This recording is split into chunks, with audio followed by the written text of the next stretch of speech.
जैसा कि अभी मैंने आपके सामने स्पष्ट किया कि मृत्योर्मा साधना के माध्यम से हम मनोवांछित आयु प्राप्त कर सकते हैं। इसके साथ ही साथ एक तथ्य की ओर हमारा ध्यान और जाना चाहिए कि हम में यह क्षमता हो कि हम श्रेष्ठ गर्भ को धारण कर सकें।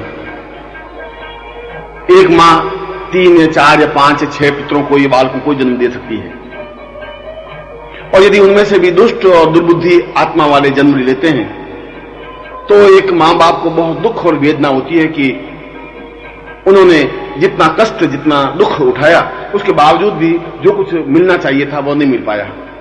इसकी अपेक्षा आप कल्पना करें कि एक ही बालक उत्पन्न हो मगर वो अद्वितीय हो, ज्ञान विज्ञान के क्षेत्र में सिद्धस्त हो, पूर्ण हो, महान हो, चाहे अणु विज्ञान के क्षेत्र में हो, चाहे भौतिक विज्ञान के क्षेत्र में हो, चाहे गणित के क्षेत्र में हो, चाहे रसायन विज्ञान के क्षेत्र में हो, चाहे ज्ञान के क्षेत्र में हो, चाहे धर्म के क्षेत्र में हो, जिस क्षेत्र में भी हो, विश्वविख्यात हो, अद्वितीय हो, श्रेष्ठतम हो, ऐसा बालक जन्म दें, यह तो प्रत्येक मां बाप कल्पना करता है। प्रत्येक मां बाप चाहता है कि एक ही उत्पन्न हो मगर सूर्य के समान उत्पन्न हो, एक ही उत्पन्न हो मगर चंद्रमा के समान तेजस्वी हो। हजार हजार ताराओं को जन्म देने से भी उतना अंधियारा नहीं छन सकेगा जितना एक चंद्रमा को जन्म देने से उस अंधियारे को हम दूर कर सकेंगे। मगर जैसा मैंने बताया कि यह तो आपके बस की बात नहीं है। आप तो गर्भ को खोल सकते हैं। गर्भ में कौन सी दुष्ट आत्मा प्रवेश कर जाएगी या अच्छी आत्मा प्रवेश कर जाएगी, आपके अधिकार क्षेत्र के बाहर है। बाहर है या आपकी विडंबना है। और जैसा कि मैंने अभी बताया कि उन आत्माओं में भी होड़ मची रहती है, एक दूसरे को धकियाते हुए, एक दूसरे को ठेलते हुए, आगे बढ़ते हुए। जो ताकतवान है, जो क्षमतावान है, जो दुष्ट हैं, वे आगे बढ़कर के और दूसरों को पीछे धकेल करके उस समय खुले हुए गर्भ में जन्म ले लेते हैं, प्रवेश कर जाते हैं।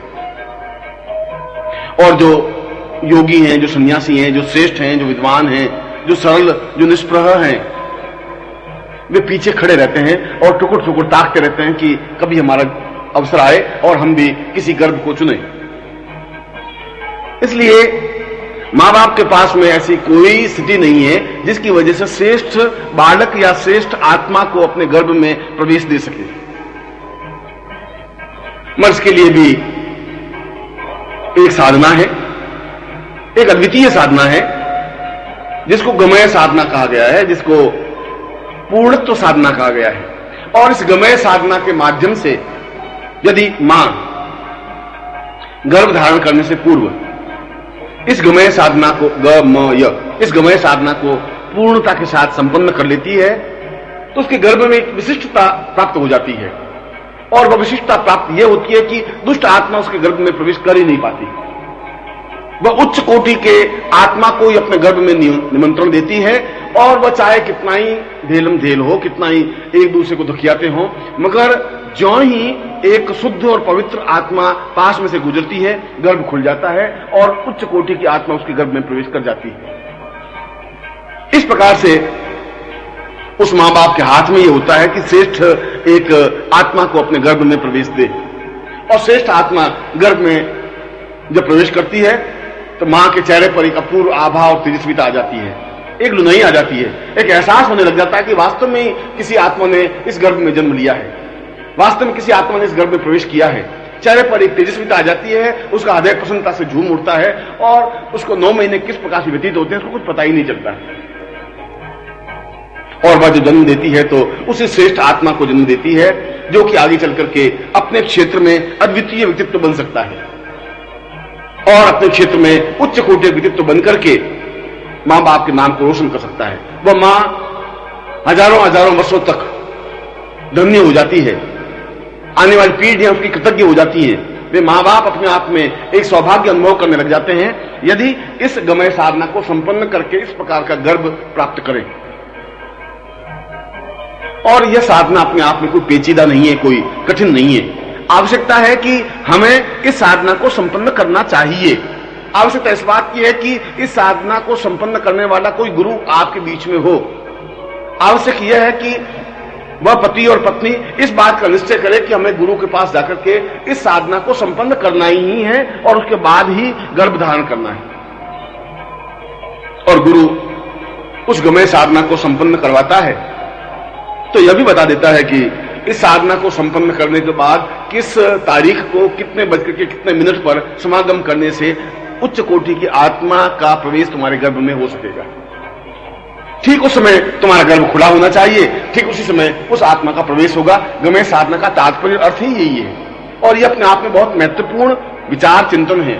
वासुदेव देव की को जब नारद मिले तो उन्होंने एक ही बात कही कि मेरे गर्भ से अपने आप में एक उच्च कोटि का बालक जन्म ले। तो नारद ने स्पष्ट रूप से कहा कि तुम्हें गमय साधना संपन्न करनी है, चाहे तुम जेल में ही हो। इस साधना को संपन्न करके इस मिति को इतने बजकर इतने मिनट पर तुम्हें समागम करना है, गर्भ खोलना है और तुम्हें उच्च कोटि का एक महामानव तुम्हारे गर्भ में जन्म ले सकेगा। और जब जन्म लेगा तो अपने आप स्वप्न में तुम्हें स्पष्ट हो सकेगा कि कौन जन्म ले रहा है, वह स्वयं तुम्हें इस बात का संकेत दे देगा। तुम्हारे चेहरे पर एक आभा आ जाएगी, चेहरे पर मुस्कुराहट आ जाएगी, तुम्हारे सारे शरीर में एक अपूर्व तेजस्विता की किरणें प्रवाहित होने लगेंगी। और ठीक ऐसा ही हुआ। यदि उस समय गमय साधना जीवित थी तो गमय साधना आज भी जीवित है। आवश्यकता इस बात की है कि हम उस गमय साधना को समझें। आवश्यकता इस बात की है कि इस प्रकार की साधना पर विश्वास करें। आवश्यकता इस बात की है कि ऐसा हमें गुरु मिले जिसको इस साधना का पूर्ण ज्ञान हो, वह चाहे हरिद्वार पर हो, चाहे मथुरा में हो, चाहे काशी में हो, चाहे कांची में हो, और हम उस गुरु के सानिध्य में जाएं, अत्यंत विनम्रता पूर्वक अपनी इच्छा व्यक्त करें, उनसे प्रार्थना करें कि वह गमय साधना संपन्न करावे। और पूर्ण गमय साधना संपन्न होने के बाद वे उन क्षणों को स्पष्ट करें, 2 या 4 या 6 क्षणों को, कि उन क्षणों में समागम करने से, गर्भ खोलने से इस प्रकार का उच्च महामानव तुम्हारे गर्भ में जन्म ले सकेगा। इसलिए जीवन की यह एक महत्वपूर्ण स्थिति है। यदि हमें उच्च कोटि के बालकों को जन्म देना है, यदि इस पृथ्वी को बचाना है, यदि इसमें असत्य पर सत्य की विजय देनी है, यदि अधर्म पर धर्म को स्थान देना है, यदि इस पूरी पृथ्वी को सुंदर, आकर्षक और मनमोहक बनाना है, ज्यादा सुखी, ज्यादा सफल और ज्यादा संपन्न करना है, तो यह जरूरी है। और ऐसा होने से उन बालकों का जन्म हो सकेगा जो कि वास्तव में अद्वितीय हैं। हम कल्पना करें कि एक समय ऐसा था जब वशिष्ठ, विश्वामित्र, अत्रि, कणाद, पुलस्त्य, गौतम, सैकड़ों ऋषि जन्म लिए हुए थे। अब क्या समय हो गया है कि एक भी वशिष्ठ पैदा नहीं हो रहा है, एक भी विश्वामित्र पैदा नहीं हो रहा है, एक भी कृष्ण पैदा नहीं हो रहा है, एक भी वासुदेव पैदा नहीं हो रहा है, एक भी शंकराचार्य पैदा नहीं हो रहा है, एक भी ईसा मसीह पैदा नहीं हो रहा है। कारण क्या है? कारण यह है कि हम अपनी परंपरा से टूट गए, पूर्वजों के ज्ञान से हम वंचित हो गए।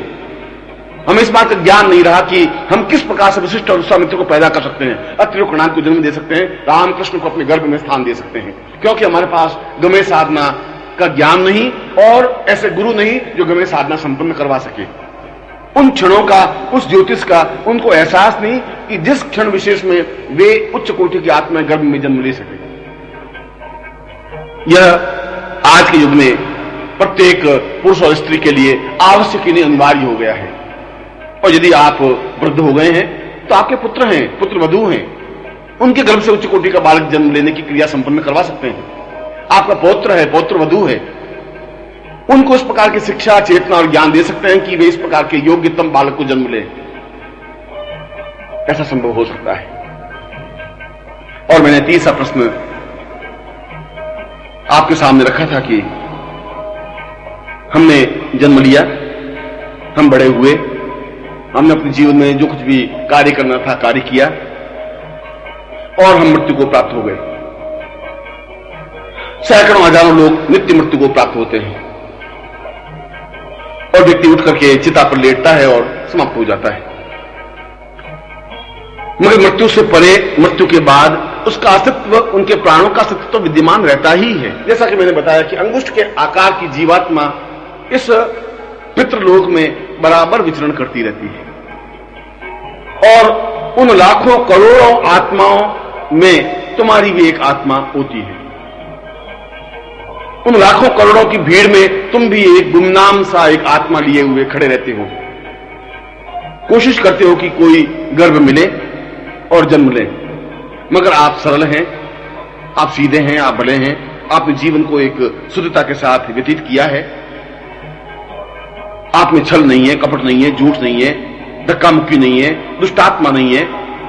इसलिए आप वहां पर भी इस प्रकार की स्थिति पैदा नहीं कर सकते, धक्के नहीं मार सकते, जबरदस्ती किसी गर्भ में प्रवेश नहीं कर सकते। प्रश्न उठता है कि क्या कोई ऐसी विधि, कोई ऐसी तरकीब, कोई स्थिति है जिसकी वजह से हम श्रेष्ठ गर्भ में जन्म ले सकें। यहां मैंने श्रेष्ठ गर्भ का एक प्रयोग किया। श्रेष्ठ गर्भ तो बहुत कम होते हैं, दुष्ट गर्भ तो बहुत हैं, हजारों हैं। जो झूठ बोलने वाले पिता हैं, कपट करने वाले पिता हैं, दुष्ट आत्माएं माताएं हैं, व्यभिचारिणी माताएं हैं, जिनका जीवन अपने आप में दुष्टता के साथ व्यतीत होता है, ऐसे गर्भ तो हजारों करोड़ों हैं। मगर जो सदाचारी हैं, शुद्ध हैं, पवित्र हैं, दिव्य हैं, देवताओं का पूजन करने वाले हैं, जो आध्यात्मिक चिंतन में रत रहने वाले हैं, ऐसे स्त्री पुरुष तो बहुत कम है पृथ्वी पर, गिने चुने हैं।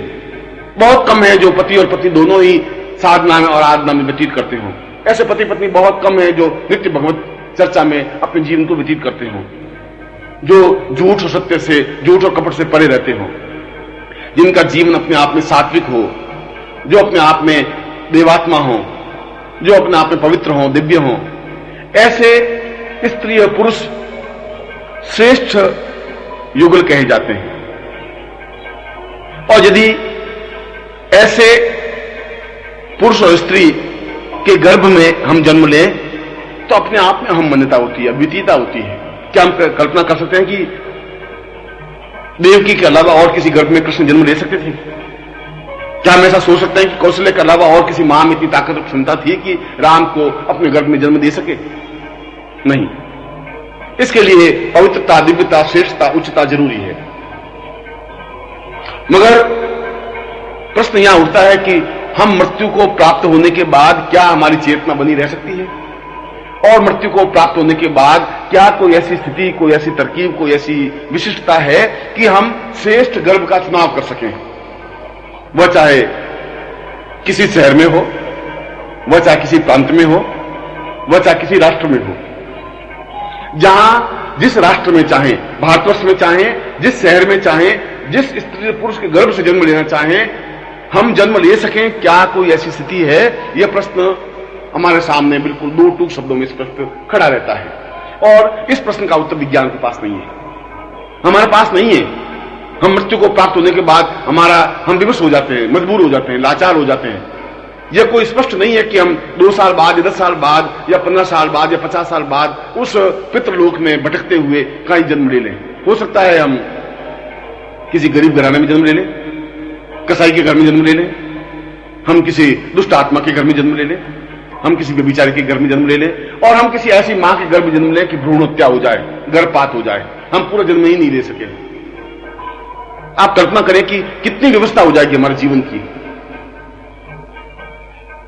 और हम इस जीवन में ही उस स्थिति को भी प्राप्त कर सकते हैं कि हम मृत्यु के बाद भी उस प्राणी लोक में, जहां करोड़ों प्राणी हैं, करोड़ों आत्माएं हैं, उन आत्माओं में भी हम खड़े हो सके और हमें इस बात का ज्ञान हो सके कि हम कौन थे, कहां थे, किस प्रकार की साधनाएं संपन्न की और क्या करना है। और इसके साथ ही साथ इतनी ताकत, इतनी क्षमता, इतनी तेजस्विता आ सके कि सही गर्भ का चुनाव कर सके, और फिर इतनी स्थिति बन सके कि तुरंत हम उस श्रेष्ठ गर्भ में प्रवेश कर सकें और जन्म ले सकें। चाहे कितनी भीड़ हो, चाहे दुष्ट आत्माएं हमारे बीच में कितनी हो, हम उनके बीच में से रास्ता निकाल करके उस श्रेष्ठ गर्भ का चयन कर सकें, और जो ही गर्भ खुले हम उसमें प्रवेश कर सकें। इसको अमृत साधना कहा गया है, और यह अपने आप में एक अद्वितीय साधना है, यह अपने आप में एक विशिष्ट साधना है। इसका मतलब है कि इस साधना को संपन्न करने के बाद हमारा यह जीवन हमारे नियंत्रण में रहता है। मृत्यु के बाद हम प्राणी बनकर के भी या जीवात्मा बनकर के भी उस पर हमारा नियंत्रण रहता है, और उस जीवात्मा के बाद गर्भ में जन्म लेते हैं, गर्भ में प्रवेश करते हैं, तब भी हमारा नियंत्रण बना रहता है। यह पूरा एक सर्कल बन जाता है कि हम बढ़े, मृत्यु को प्राप्त हुए, जीवात्मा बने, फिर गर्भ में प्रवेश किया, गर्भ में प्रवेश करने के बाद जन्म लिया, और जन्म लेने के बाद खड़े हुए। ये पूरी एक स्टेज, पूरी एक वृत्त बनता है। पूरा वृत्त का में भान रहता है, और कई लोगों को ऐसा वृत्त का भान रहता है, उनको ज्ञात रहता है कि पिछले जीवन में हम कहां थे, किस प्रकार से जन्म लिया। ऐसे कई अलौकिक घटनाएं समाज में फैलती हैं जिसको पूर्व जन्म का ज्ञान रहता है। मगर कुछ समय तक रहता है। प्रश्न तो यह है कि हम ऐसी साधना को संपन्न करें जो कि हमारे इस जीवन के लिए भी उपयोगी हो,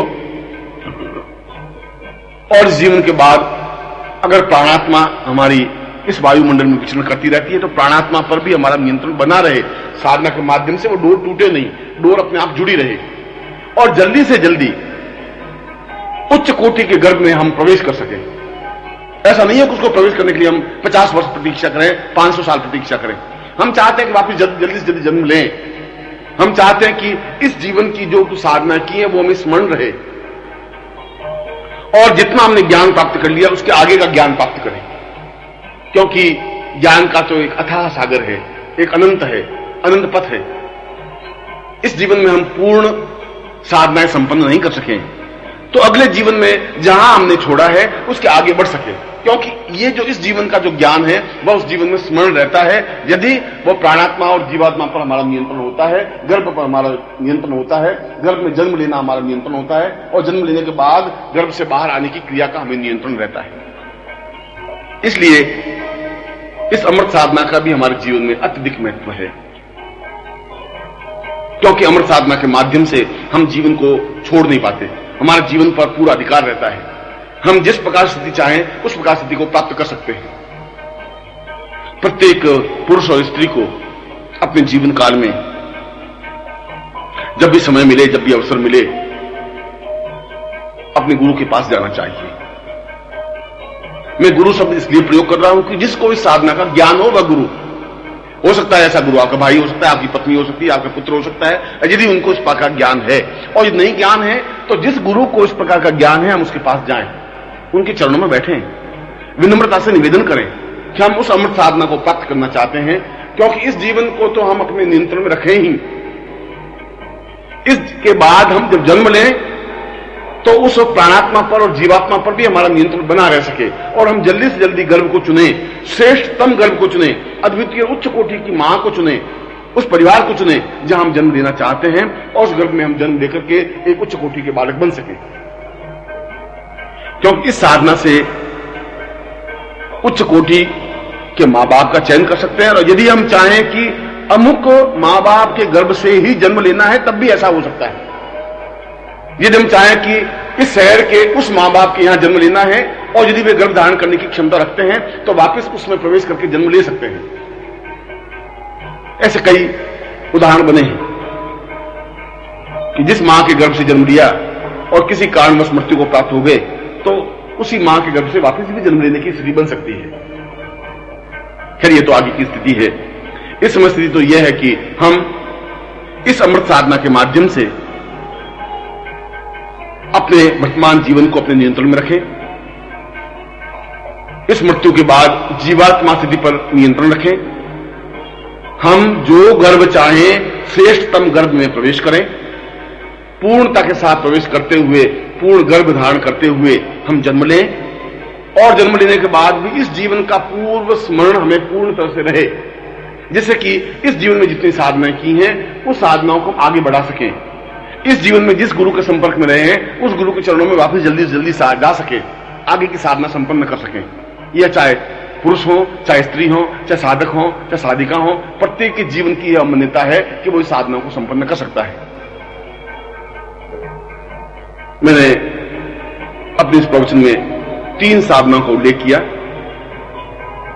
मृत्युर्मा साधना, अमृत साधना और गमय साधना।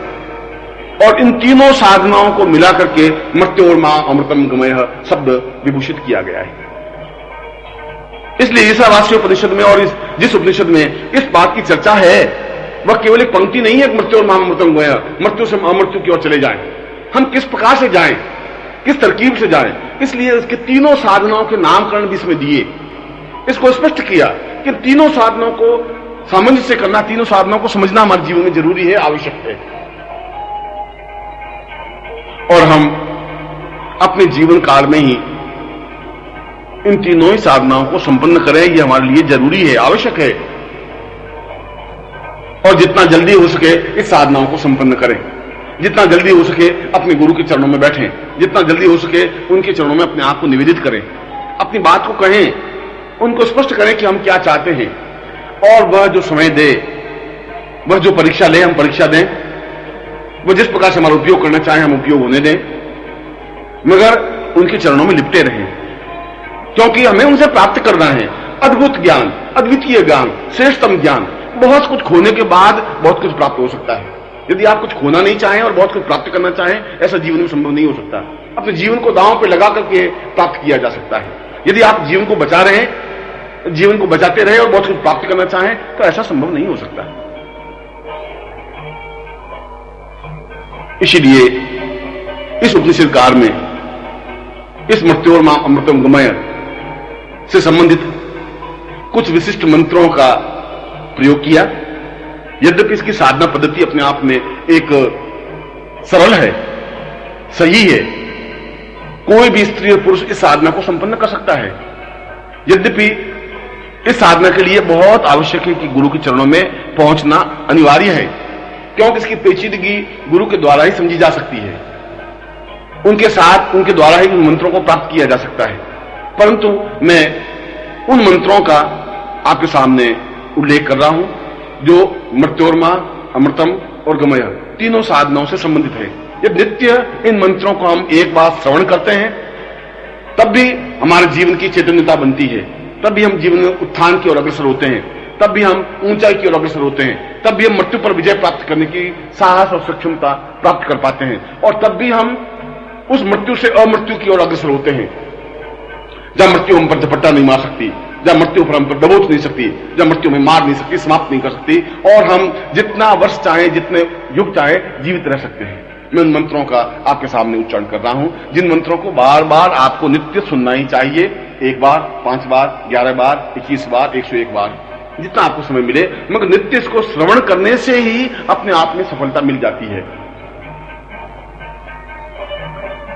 ओम परो वटं वै सदां सचैतन्यो प्रारं प्रमथमयि पूर्वाः सदौ वै सदं मृत्योर्मां पूर्वाः शतं सहस्रियै सह दिवौ सचैतन्यतां प्रवै स पूर्वाः क्रियमाणा यदां सैर्गां युतवौ सदैवों सां पूर्वाः अमृतं सचैतन्यतां स प्राणोः प्राणतमं प्राणश्चैतन्यतां सह क्रियै स पूर्वाः क्रियौ पूर्वतं परं पूर्वदमदं स गमयः गमयतैर्वां प्राणोर्वै प्राणः जीवोत वै सह जीवदां वदां स क्रियै स चैतन्यतां स पूर्वै सह प्रियै स पूर्वदां सदा सदै स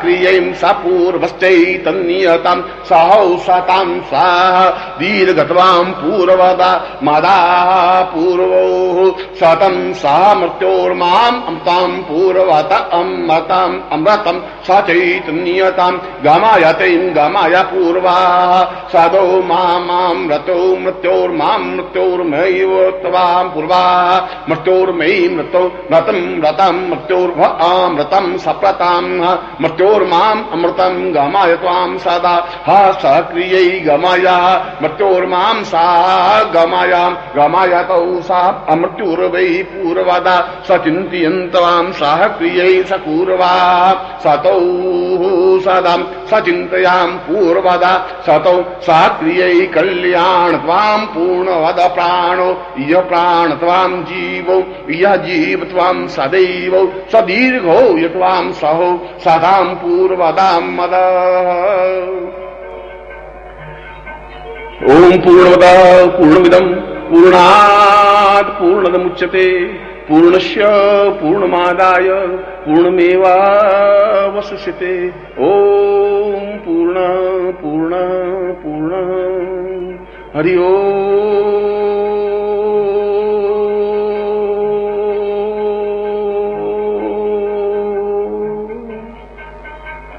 इस प्रवचन में मैंने आपको उन दुर्लभ मंत्रों को स्पष्ट किया जो अपने आप में गोपनीय रहे हैं। इन मंत्रों का प्रयोग किसी पुस्तक में या वेदों में तुम्हें नहीं मिल पाएगा, किसी शास्त्र में और किसी धर्म ग्रंथ में भी नहीं मिल पाएगा। ये मंत्र तो अपने आप में चैतन्य मंत्र हैं, प्रकृति द्वारा निर्मित मंत्र हैं, अपने आप में पूर्णत्व मंत्र हैं और विशिष्ट योगियों और गुरुओं को ही प्राप्त है। इन मंत्रों का नित्य श्रवण करने से ही, ये नित्य जो मैंने मंत्र उच्चारित किया, यदि 11 बार इस मंत्र का उच्चारण किया जाए तब भी उसका जीवन पवित्र और दिव्य बनता ही है। वह मृत्यु से अमृत्यु की ओर अग्रसर होता ही है। वृद्धावस्था उस पर व्याप्त नहीं होती, मृत्यु उस पर झपट्टा नहीं मार सकती, अकाल मृत्यु उसकी नहीं होती। और जो मृत्यु के निकट है उसको यदि यह सुनाया जाए तो उसकी जीवात्मा को इस जीवन का पूर्ण ज्ञान रहता है और उसको सुविधा रहती है कि वह आगे सही गर्भ का चुनाव कर सके। इसलिए इस मंत्र का अपने आप में विशिष्ट प्रयोग है। और साथ ही साथ मैंने बताया कि यदि हमें नवीन विश्व, नवीन सृष्टि की रचना करनी है, नवीन युग मानव बनाना है, नवीन मानव को जन्म देना है, तो फिर हमें मृत्योर्मा साधना संपन्न करनी पड़ेगी, अमृतम साधना संपन्न करनी पड़ेगी, गमय साधना संपन्न करनी पड़ेगी। और ये आप लोगों का सौभाग्य होगा कि आप जीवन में ऐसा निश्चय करें। ये आप लोगों का सौभाग्य होगा कि आप निश्चय करके अपने गुरु तक पहुंचे, आप में ये चैतन्यता पैदा हो, आप में यह भावना पैदा हो कि हमें इस साधना को संपन्न करना ही है। और यह आपका सौभाग्य होगा कि गुरु इस बात को स्वीकार करे कि आपको यह साधना दे या इस साधना को संपन्न कराए, और इस साधना को संपन्न करके आप अपने इस जीवन को भी और आप आगे के जीवन को भी अपने आप में पूर्णता दे सकें, जीवन की पवित्रता और चेतना को प्राप्त कर सकें। और सबसे बड़ी बात की, जो हम निरंतर मृत्यु की ओर बढ़ रहे हैं, जो हम निरंतर शमशान की ओर बढ़ रहे हैं, हमारा प्रतिपल प्रतिक्षण इस बात से आशंकित है कि कभी भी मृत्यु को प्राप्त हो सकते हैं। उस मृत्यु के भय से हम मुक्त हो सकें, उस अकाल मृत्यु से मुक्त हो सकें और जीवन में पूर्णत्व, देहत्व, चेतनत्व प्राप्त कर सकें। मैं आपको आशीर्वाद देता हूं कि आपका जीवन पवित्र, दिव्य और चेतना युक्त हो।